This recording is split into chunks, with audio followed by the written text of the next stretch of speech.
Hi friends, అందరికీ నమస్కారం అండి. Welcome to day cooking channel. ఇవాళ దొండకాయ ఉల్లికారం చేస్తున్నాను. చాలా బాగుంటుంది. నేను చెప్పిన విధంగా చేసుకుంటే 1 వీక్ నిలవ ఉంటుంది. చేసిన రోజు కంటే తర్వాత రోజు తింటే టేస్ట్ ఇంకా సూపర్గా ఉంటుంది. మీరు ట్రై చేయండి. ఇంకా ఆలస్యం చేయకుండా వీడియోలోకి వెళ్ళే ముందు కొత్తగా మా ఛానల్ చూసేవారు ఒకసారి సబ్స్క్రైబ్ బటన్ నొక్కి ఒక చిన్న లైక్ కొట్టి మాకు సపోర్ట్ చేయండి. దొండకాయ ఉల్లికారం ఎలా చేయాలో చూద్దాం. దొండకాయ ఉల్లికారానికైతే ఒక 1/2 కిలో దొండకాయలు తీసుకున్నాను. వీటిని ఇప్పుడు సన్నగా కట్ చేసుకోవాలండి. చూడండి, వీడియోలో చూపించిన విధంగా ఇలా సన్నగా కట్ చేసుకోవాలి. చూడండి, ఈ విధంగా అయితే 4 చీలికలుగా కట్ చేసుకోవాలి. అప్పుడే మనకు దొండకాయ అనేది చాలా బాగా వస్తుంది. చూడండి, ఈ విధంగా చేసుకోవాలి. ఈ విధంగా సన్నగా కట్ చేసుకోవడం వల్ల చక్కగా కుక్ అయిపోతాయండి, త్వరగా కుక్ అయిపోతాయి.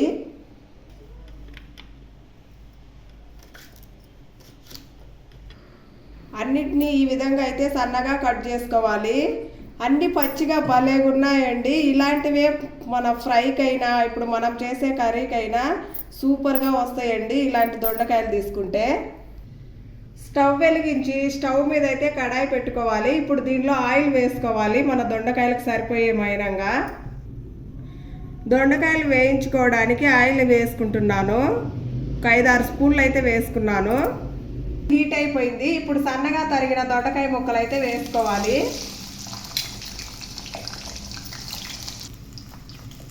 ఇప్పుడు ఒకసారి బాగా కలుపుకొని చక్కగా కుక్ చేసుకోవాలి.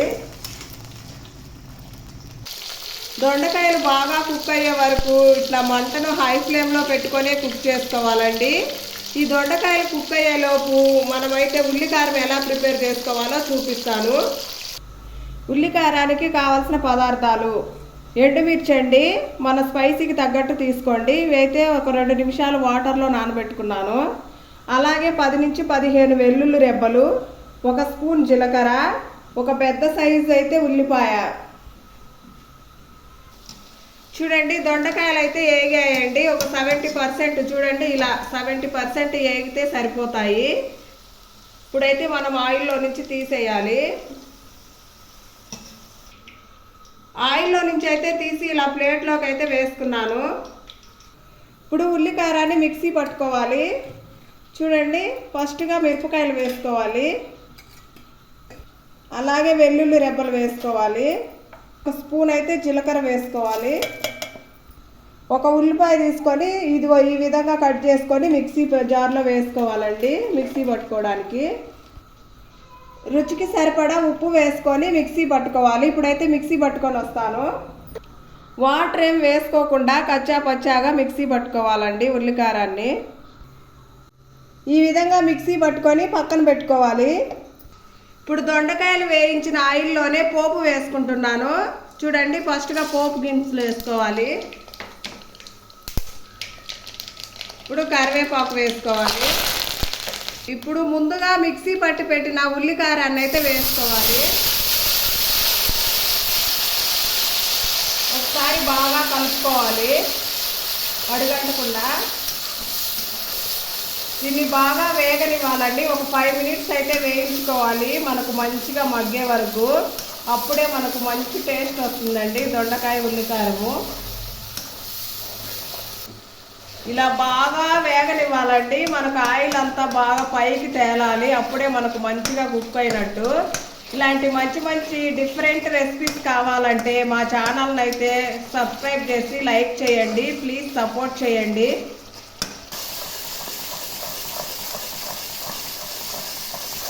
చూడండి, ఆయిల్ అయితే పైకి వచ్చింది కదా. ఇప్పుడైతే మనం దీనిలో ముందుగా రెడీ చేసుకున్నటువంటి దొండకాయ ముక్కలను అయితే వేసుకుంటున్నానండి. ఆయిల్లో రెడీ చేసుకున్నాం కదా, సో అవి వేస్తున్నాను.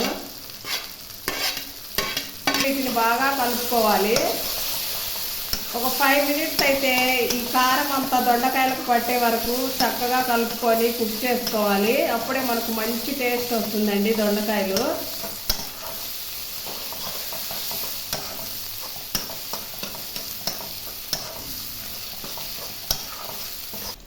ఇప్పుడైతే సన్నని ఫ్లేమ్లో కుక్ చేసుకోవాలి. సో మూత పెట్టుకొని కుక్ చేసుకుందాము. ఒకసారి మూత తీసి చూద్దామండి ఎలా కుక్ అవుతుందో. చూడండి, ఈ విధంగా అయితే కుక్ అవుతుంది. ఒకసారి కలుపుకోవాలి అడుగంటకుండా. చూడండి, దొండకాయ అయితే ఈ విధంగా కుక్ అయింది కదా, ఇంకా కుక్ అవ్వాలి. ఒక 5 మినిట్స్ అయితే ఉంచుకుందాము. మూత పెట్టుకొని సన్నని ఫ్లేమ్లోనే కుక్ చేసుకోవాలి. చూడండి, ఒకసారి మూత తీసి చూద్దాము. చూడండి, ఒకసారి కలుపుకుందాము. ఆల్మోస్ట్ కుక్ అవుతుందండి. ఇప్పుడైతే మనం దీనిలో 1 స్పూన్ పుట్నాల పొడి వేసుకోవాలి. టేస్ట్ మాత్రం సూపర్గా ఉంటుందండి పుట్నాల పొడి వేసుకుంటే. ఇది 1 స్పూన్ అయితే వేసుకుంటున్నాను. 1 స్పూన్ సరిపోతుందండి. చూడండి, ఈ విధంగా బాగా కలుపుకోవాలి.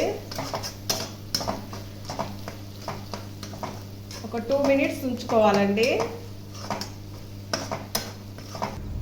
చూడండి, గుమ్మగుమ్మలాడే ఉల్లికారం దొండకాయ అయితే రెడీ అయిపోయిందండి. ఇప్పుడైతే స్టవ్ ఆఫ్ చేసి ప్లేట్లోకి సర్వ్ చేస్తాను.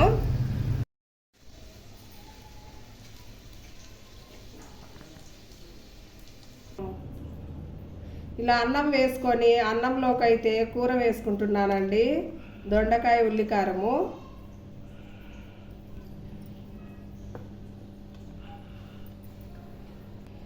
చూడండి, ఈ విధంగా అన్నం వేసుకొని అన్నంలో ఇలా కలుపుకొని తింటే సూపర్గా ఉండిద్దండి. మీరు కూడా కంపల్సరీగా ట్రై చేయండి.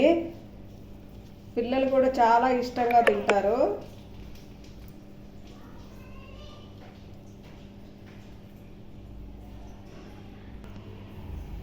చూడండి, చాలా బాగా వచ్చింది కదా. ఇది రైస్లోకి అలాగే రోటీలోకి చపాతీలోకి సూపర్గా ఉంటుందండి. వీడియో నచ్చితే లైక్ చేసి సబ్స్క్రైబ్ చేసుకొని మాకు సపోర్ట్ చేయండి. Thanks for watching. Bye bye.